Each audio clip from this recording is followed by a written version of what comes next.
So Winston discovers Parson in the cell and is shocked, wants to know what he's in for. And when Parson says thought crime, Winston is, of course, shocked. Winston follows up, "Who denounced you?" Because it turns out he had been speaking in his sleep, and in his sleep he'd been yelling down with Big Brother. And this is what Parson says. "It was my little daughter. She listened at the keyhole, heard what I was saying, and nipped off to the patrols the very next day. Pretty smart for a nipper of 7, eh? I don't bear her any grudge for it. In fact, I'm proud of her. It shows I brought her up in the right spirit anyway." One of the things that strikes me about Parsons in this little scene with Winston is the deep pride he feels in his children and the affection. He speaks of his daughter, gently. She has done something that is really atrocious. She has turned her father over to the state police as a criminal, as someone thinking about sedition. In doing so, she's probably turning him over to an extended period of torture. And his response to it isn't anger, it isn't disappointment, it isn't frustration. His response to it is pride. His response to it is to speak of her gently and kindly. And that to me is both really beautiful and really devastating. Because for the party's attempts to separate children from parents, and its success in separating children from parents, it has not managed to separate parents from their children. He still loves his daughter. It also is devastating because it shows how problematic love really is. We often talk in our world as if love is the ultimate good. And to some extent it is. We're told that God is love, and we have a sense that there is a type of love or a being whose love is, in fact, the ultimate good. But our loves can be so problematic.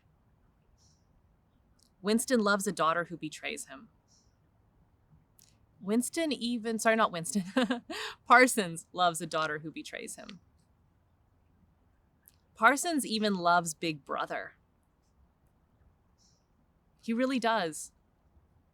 For all of his nervousness and insecurity in the scene in the jail, you get the sense that he really actually believes in the state and thinks that Big Brother is out for his own good and really loves him.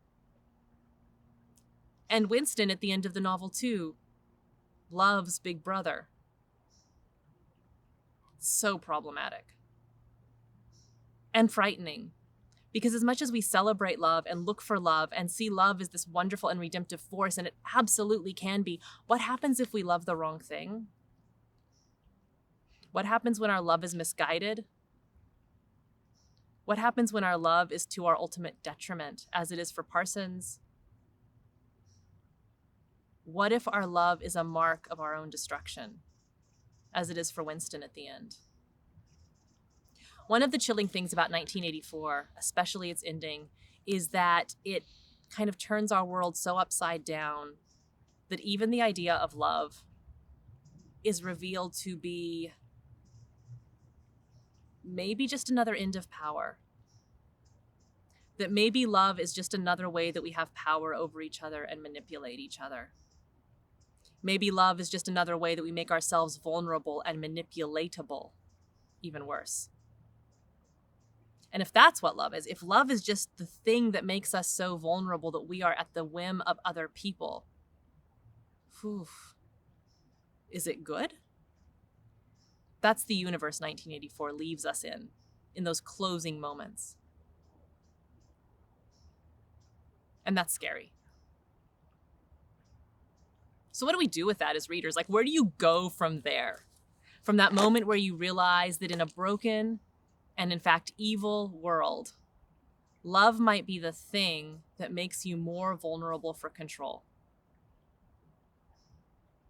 We're going to have to keep thinking about that over the course of these upcoming novels. And keep thinking about it in our own kind of minds and conversation groups. Because what does that mean for us? Hopefully it'll draw us back to a love that is itself self-giving. If the one with all the power is also the one who is fundamentally love, If the one with all the power is love, that means the one with all the power makes itself vulnerable to us. I've said a couple of times now that that the Christian tradition might actually be the answer to 1984. That something in this idea of a God who is all powerful, but who chooses to make God's self vulnerable in love, that seems to take all the messy knots of 1984 and unties them and puts them right. It's also an incredibly humbling idea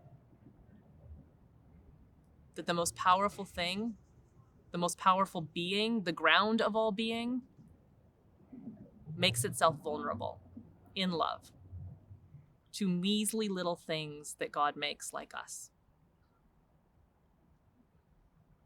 Maybe that's the only way love can work. Maybe that's the only way power can work.